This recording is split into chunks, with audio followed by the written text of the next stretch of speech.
Todo mundo conhece o Wakanda, certo? O reino do Pantera Negra com tecnologia avançada, que nunca foi colonizado. Mas e se eu te disser que existe uma Wakanda de verdade na história do mundo? Sim, gente, uma nação africana que desafiou o Império Europeu, venceu uma guerra e manteve sua independência quando quase todo o continente estava sendo dominado em plena era do imperialismo. Essa é a história da Etiópia, o único estado africano, junto da Libéria, que manteve a sua independência com suas próprias forças durante a partilha da África. Pois é, e a sua história ela é tão incrível quanto a ficção da Marvel. Enquanto o Wakanda representa uma África idealizada e tecnologicamente avançada, a Etiópia era um império real na época, com raízes antigas, instituições próprias e um cristianismo ortodoxo que remontava ali o século IV. Era um estado autônomo, tinha identidade, uma legitimidade e também uma memória coletiva. O vibranium etíope, na verdade, é cultural. No século XIX, o imperador Teódoros II tentou centralizar o poder e restaurar a unidade imperial, preparando o terreno para os seus sucessores. Depois dele veio Ioannis IV, que ele resistiu à expansão egípcia, sudanesa e italiana, mas ele acabou morrendo em 1889 em batalha. Mesmo diante da peste bovina, da fome e das epidemias, a Etiópia manteve a sua estrutura política, algo que era raríssimo na África desse período. Enquanto os europeus olhavam para a África achando que encontrariam terras sem dono, a Etiópia já tinha imperadores, exércitos organizados e uma identidade nacional muito forte. Diferente de outros países africanos, ela também nunca foi colonizada. Na verdade, isso acabou a tornando símbolo de resistência contra o colonialismo. Com a ascensão de Menelik II, o próximo imperador após a morte de Ioannis, a Etiópia ela entrou no tabuleiro da geopolítica global.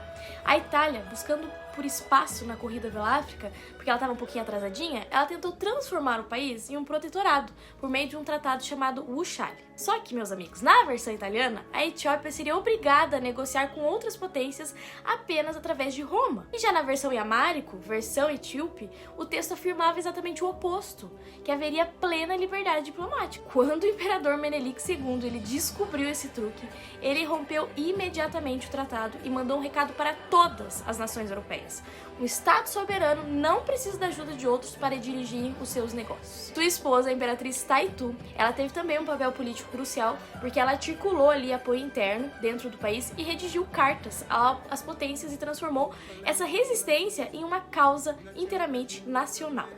Menelik II e a sua imperatriz Taitu, eles foram quase como o rei T'Challa e a rainha Ramonda, líderes muito fortes, inteligentes e super estrategistas. Eles uniram o país e reuniram um exército com mais de 100 mil homens e modernizaram as suas armas. Se o Wakanda tinha tecnologia, a Etiópia teve sua estratégia e sua adaptação. Por quê? Porque ele usou o próprio sistema colonial europeu contra os europeus.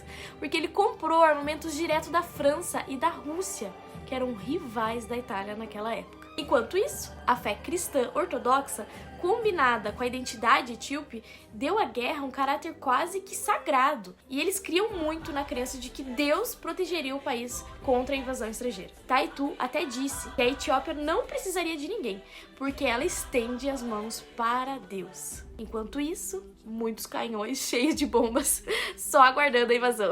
Bom, galera, aí o negócio esquentou, não é mesmo? Em 1º de março de 1896, nas montanhas de Adwa, o exército de Menelik, ele enfrentou as forças italianas, mais 17 mil soldados confiantes na sua vitória contra os 100 mil etíopes preparadíssimos. Bom, gente, o resultado ele não foi nada surpreendente, né, galera? A Etiópia venceu de forma avassaladora. Mais de 4 mil italianos morreram e o resto foi capturado. O prestígio europeu, ele ruiu diante do Império Africano. Vocês têm noção disso? Os etíopes lutaram com muita coragem e eles venceram. Foi uma vitória épica. A Itália perdeu a guerra.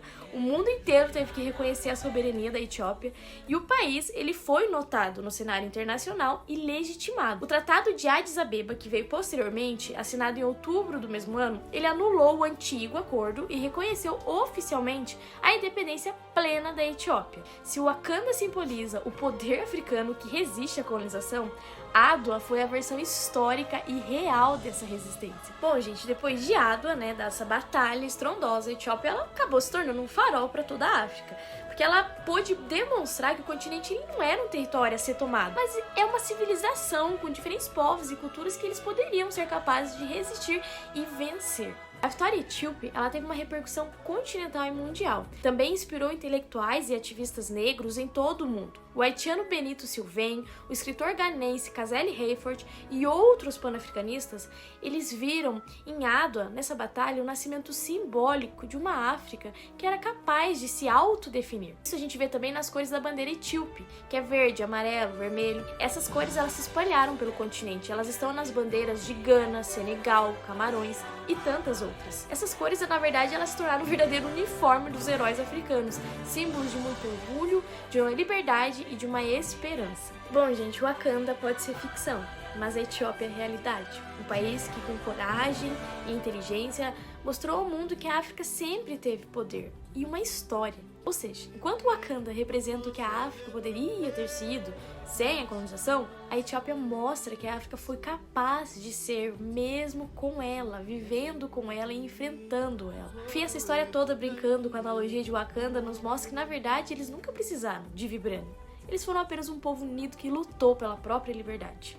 Essa história também nos mostra que, apesar de tantos problemas e tantas dificuldades que ainda existem no continente africano, é possível sim lutar pela sua liberdade e alteridade. Adwa, quando a verdadeira Wakanda venceu.